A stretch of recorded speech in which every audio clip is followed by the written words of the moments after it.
Mr. Toastmaster, fellow Toastmasters, and very welcome guests. Never a prophet in your own land is a phrase that I've realised really relates to me and the work I do. For those of you who don't know, I'm a hypnotherapist. Now, there's a certain member of my family who I've worked with many times. She's been in a hypnotic state on numerous occasions. Yet the other day, we were having a conversation about Darren Brown. And she said to me, "I'd really like to be hypnotised." I said, "Pardon?" "I'd really like to be hypnotised." Now, I'm not someone who tells my clients that they're going to forget the session. Some therapists do, I don't. So I looked at her, completely perplexed. "What do you think I've been doing all the times we've worked together?" And she said, she looks at me with an equally blank expression. "No, properly hypnotised."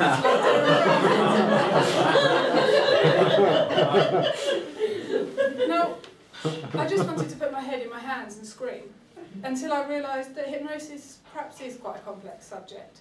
Stage hypnotists make it look really magical, and perhaps for people who don't experience it on a daily basis, it is a little bit confusing.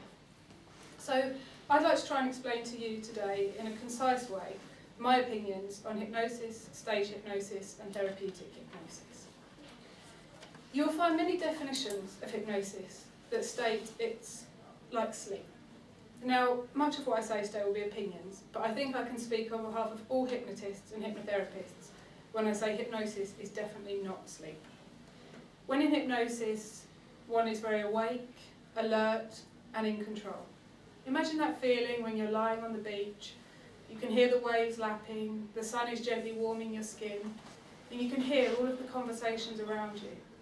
You may be daydreaming, or just listening to what people are saying, but you're awake and alert, and if there was an emergency, you could jump up in exactly the same way you would if you were mid-conversation. Definitely not asleep. There are 4 different types of brainwaves that we as humans experience. Beta, this is the normal waking state, how we are much of the day. Alpha, this is a relaxed state. We're using our imagination, daydreaming perhaps. The conscious mind becomes less dominant, and the subconscious comes to the fore. Theta, this is a state in which the subconscious is totally dominant. When we're daydreaming or deeply relaxed, meditating, in the zone in sports, we'll be in theta. And finally, delta. This is a state of unconscious, something which we don't remember, when we're in a deep sleep, for example. So when in hypnosis, the subconscious mind is more at the fore, and the conscious is very much in the background, the theta state. There are many aspects of the conscious and subconscious minds that I'm going to leave out today. But what I like to say to my clients is that the subconscious mind is like the devil on our shoulders, and the conscious mind is our willpower. So for the person that wants to quit smoking, the conscious mind will be saying, "I don't want to smoke, I don't want to smoke." Whilst the subconscious mind is saying, "Smoke the cigarette, smoke the cigarette."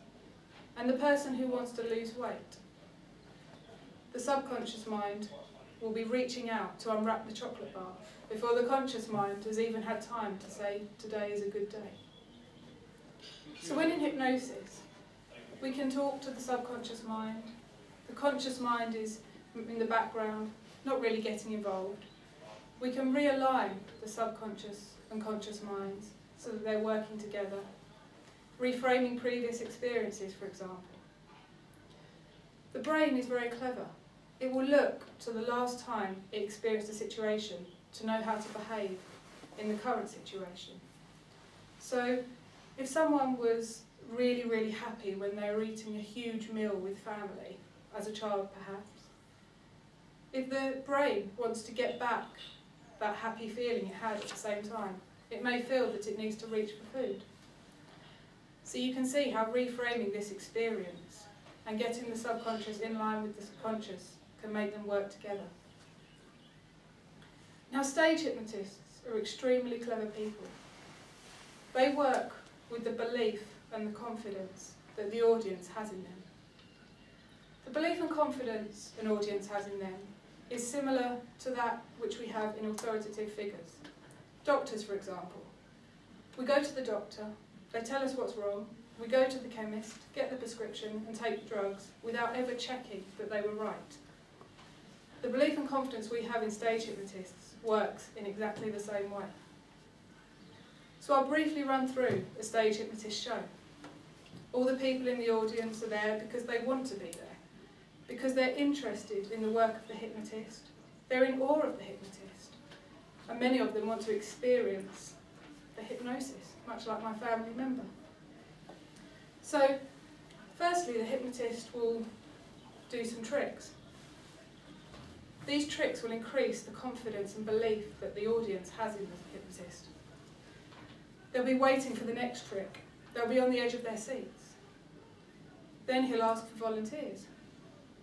So people put their hand up. All the people on the stage will want to be on the stage. They're asking to be hypnotised. They really want to be there. So they'll come up onto the stage and he'll put them into a state of hypnosis. Now remember, in hypnosis, you're relaxed. Inhibitions may be diminished. So the hypnotist will ask the people to do some funny things. Now the person who lifts their head up, turns around and says, "Oh no, I'm not doing that," is a much braver person than me. They'll do these things because they want to experience the hypnosis. They do as they're told because that's what they want to be doing. So they do these things. The stage hypnotist is extremely clever. I'm in awe of stage hypnotists. Their confidence is through the roof.